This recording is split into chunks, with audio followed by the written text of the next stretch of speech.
Welcome back to our channel. కొన్ని important news updates ని వీడియోలో గమనిద్దాం. ముందుగా నవరత్నాలు పేదలందరికీ ఇల్లు ఈ పథకంలో భాగంగా లబ్ధిదారులందరికీ కూడా ఈ రోజు 46.90 కోట్ల రూపాయలను విడుదల చేయడం జరిగింది. ఇది వచ్చేసరికి వడ్డీ రియంబర్స్మెంట్. అంటే ఈ యొక్క జగనన్న కాలనీలో ఇల్లు కట్టుకోవడానికి ప్రభుత్వం 1,80,000 రూపాయలు ఇచ్చింది. ఆ అమౌంట్ అనేది సరిపోకపోవడంతో డ్వాక్రాలో ఉన్న ప్రతి లబ్ధిదారుడికి పావలా వడ్డీకే మరొక 35,000 రూపాయలు ఇప్పించడం జరిగింది. తీసుకున్న 35,000కి సంబంధించిన వడ్డీని రియంబర్స్మెంట్ రూపంలో లబ్ధిదారులకు తిరిగి అందజేయడం జరుగుతుంది. ఇది ప్రతి ఏటా కూడా 2 దఫాలుగా అంటే ప్రతి 6 నెలలకు ఒకసారి ఈ రియంబర్స్మెంట్ అమౌంట్ అనేది లబ్ధిదారులకు చేరుతుంది. మరొక అప్డేట్ వచ్చేసరికి జగనన్న కాలనీకి సంబంధించి కర్నూలులో ఉన్నటువంటి రుద్రవరం లేఅవుట్లో రైతులు తిరిగి వ్యవసాయం చేయడం ప్రారంభించారు. ప్రస్తుతం ఆ లేఅవుట్లో టమాటా మొక్కజొన్న వేసినట్లు రైతులైతే చెబుతున్నారు. వాస్తవానికి అది వచ్చేసరికి 481 ఎకరాలు వేసిన లేఅవుట్. మొత్తం దానికి సంబంధించి 27,797 మందికి పట్టాలు ఇచ్చారు. ఈ యొక్క 4 సంవత్సరాల్లో కనీసం ఒక్క పునాది కూడా అక్కడ పడలేదని రైతులు చెబుతున్నారు.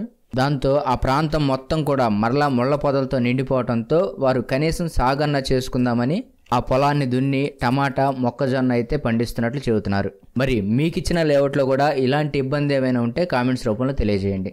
మరొక అప్డేట్ వచ్చేసరికి వైఎస్ఆర్ చేయూతో సంబంధించి ఎలిజిబుల్ అండ్ ఇనెలిజిబుల్ లిస్ట్ని అయితే గవర్నమెంట్ రిలీజ్ చేయడం జరిగింది. ఎవరైతే 45 సంవత్సరాలు పైబడి 60 సంవత్సరాల లోపు ఉన్న ఎస్సీ, ఎస్టీ, బీసీ, మైనారిటీ మహిళలు ఈ చేయూతకు అప్లై చేసుకుని ఉన్నారో వాళ్ళు ఒక్కసారి మీ సచివాలయానికి వెళ్ళి మీ యొక్క ఎలిజిబిలిటీని అయితే చెక్ చేసుకోండి. మీరు ఎలిజిబిలిటీలో ఉంటే ఎలాంటి ఇబ్బంది లేదు. ఒకవేళ ఇనెలిజిబుల్లో ఉన్నట్లయితే దాన్ని మీరు రెక్టిఫై చేసుకొని మరలా ఎలిజిబుల్లోకి వచ్చే అవకాశం ఉంది. ఇక నెక్స్ట్ అప్డేట్ వచ్చేసరికి ఆంధ్రప్రదేశ్లో స్కూళ్ల సెలవులకు సంబంధించి వాస్తవానికి ఈ రోజుతో సెలవులు ముగిసి రేపటి నుంచి అయితే స్కూల్స్ రీఓపెన్ అవ్వాల్సి ఉంది.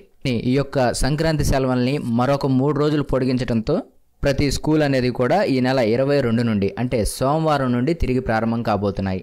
అయితే ఆ 22వ తేదీని కూడా సెలవు దినంగా ప్రకటించాలని చెప్పి ఏపీ బీజేపీ అధ్యక్షురాలు దగ్గుబాటి పురంధేశ్వరి గారు అయితే ఫైర్ అవుతున్నారు.